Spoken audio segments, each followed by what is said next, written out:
Amazon AI writes the copy, it doesn't know the strategy.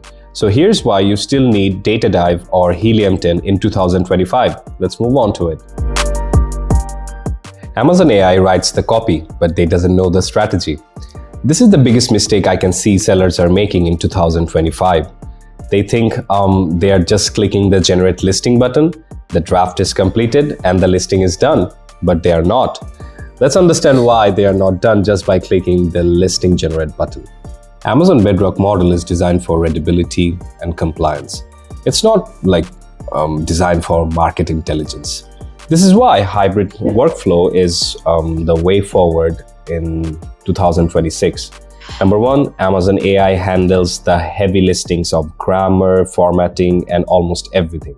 On the other hand, Helium 10, Jungle Scout, this has the intelligence of searching for search volume data, high-value keywords, and they must inject into your Amazon listings.